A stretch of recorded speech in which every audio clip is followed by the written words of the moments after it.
Pessoal, nesse tópico eu vou falar para você sobre o estresse oxidativo, né, dar uma noção geral aí sobre esse importante evento que ocorre nas plantas, no sistema, nos seres vivos de maneira geral, né, mas com foco nas plantas, e como que a planta lida com isso, por que que isso ocorre, tá?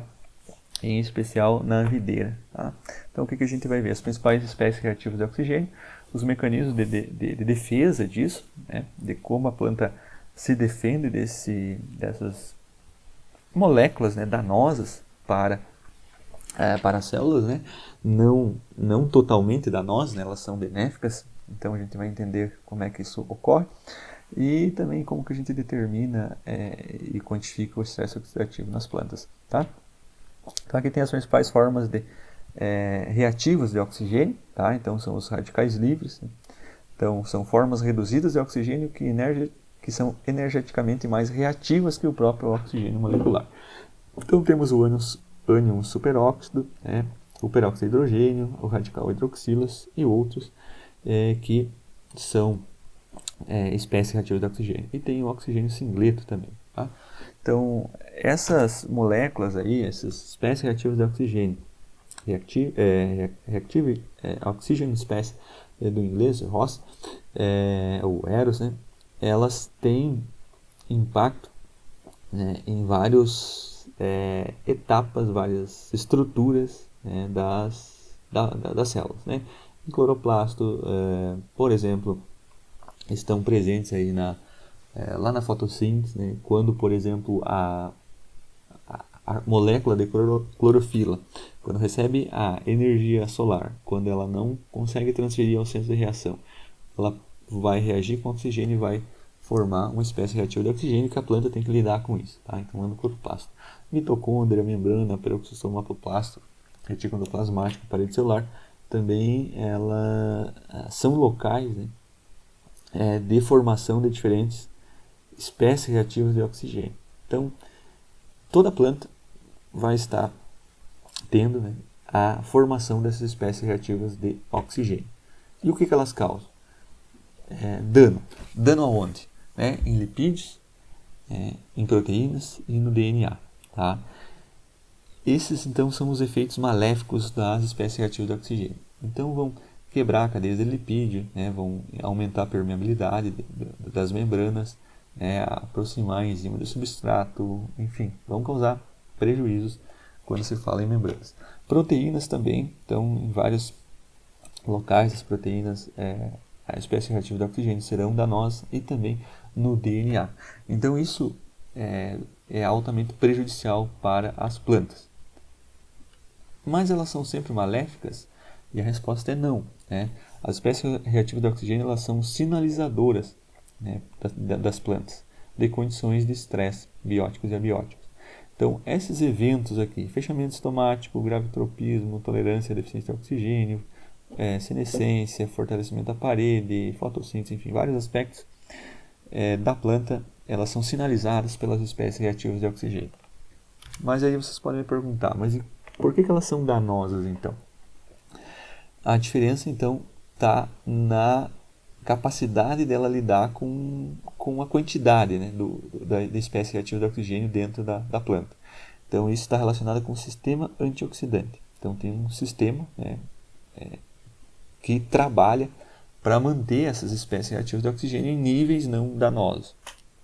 Então você, quando tem uma planta estressada, ela vai aumentar essa produção de espécie reativa de oxigênio para sinalizar esse estresse para a planta.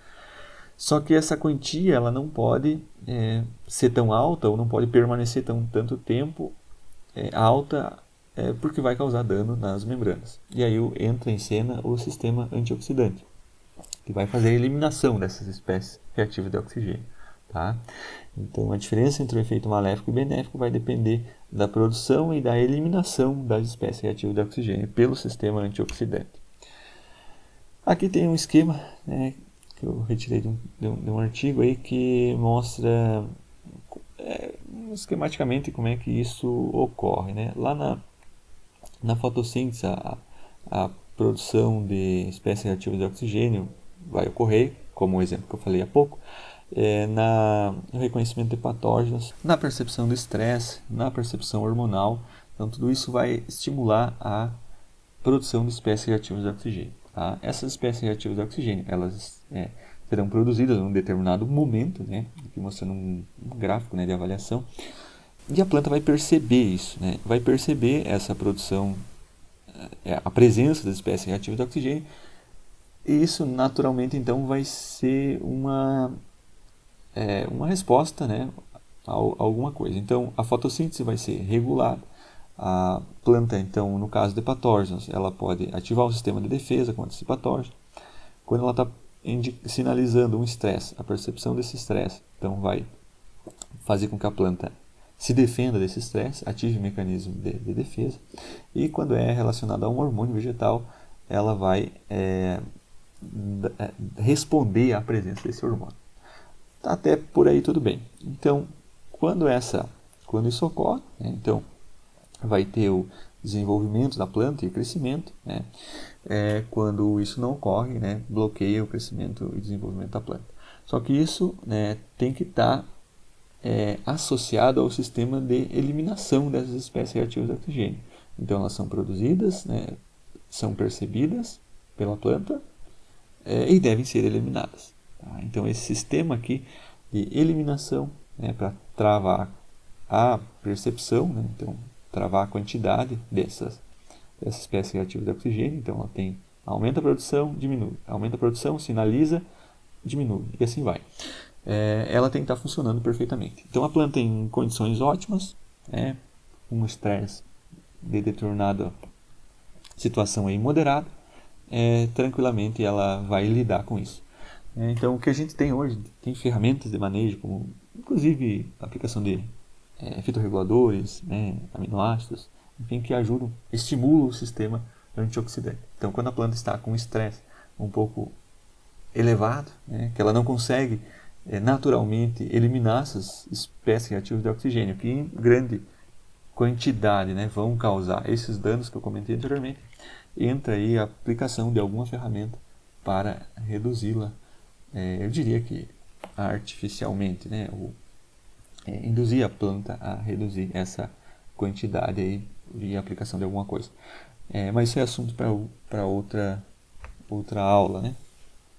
A gente viu na disciplina, na parte de hormônios vegetais, algo relacionado, né? Eu trouxe alguns trabalhos relacionados à aplicação de fitorreguladores estimulando o sistema antioxidante.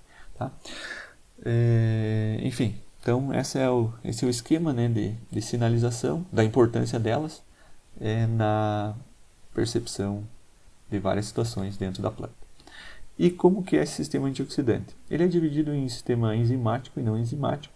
Então, o enzimático são enzimas como superóxido desmutase, peroxidase, ascorbato peroxidase, catalase, guaiacol peroxidase, glutationa redutase, e não enzimáticos, que são ascorbato, glutationa, tocoferol, flavonoides, alcaloides, carotenoides, que são compostos que trabalham aí para converter formas tóxicas de espécies reativas de oxigênio em formas não tóxicas.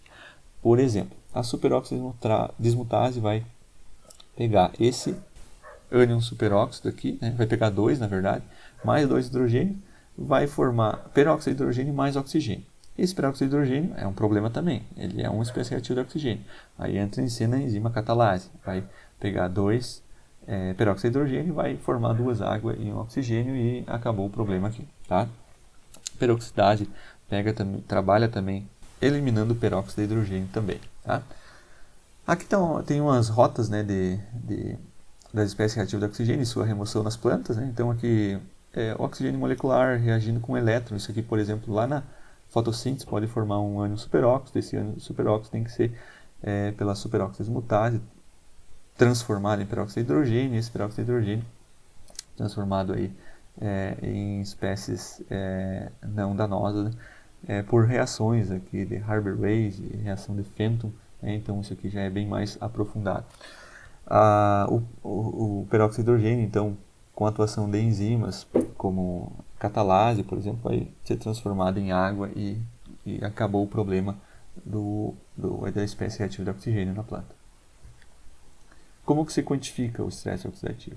Se quantifica através da atividade de enzimas que atuam degradando essa espécie reativa de oxigênio. Enzimas e também de elementos não enzimáticos, como por exemplo carotenoides. Tá? Então aqui temos exemplo de uma solução nutritiva contendo uma dose alta de zinco, né? Isso aqui em gramíneas. Vocês podem ver que quanto maior a dose aqui de zinco, mais carotenoides precisou trabalhar para eliminar a espécie reativa de oxigênio. A enzima superoxidismutase também precisou trabalhar mais, ou seja, ela estava mais ativa em função da maior demanda por eliminar espécies reativas de oxigênio causadas pela alta concentração de zinco. Aqui temos cobre no solo, né? Altas doses de cobre. Então isso aqui é um problema em vinhedos mais antigos, onde você tem acúmulo de cobre no solo em função da aplicação de cal da bordaleza e outros produtos à base de cobre, que trazem prejuízos importantes para o aparato fotossintético da videira.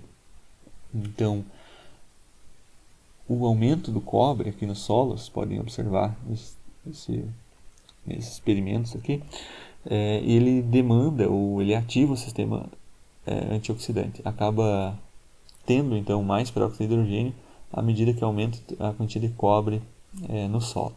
Tá? Esse MDA que é um produto da degradação de membranas, então isso aqui reflete também um aumento no estresse oxidativo. Vocês podem perceber que vai aumentando também a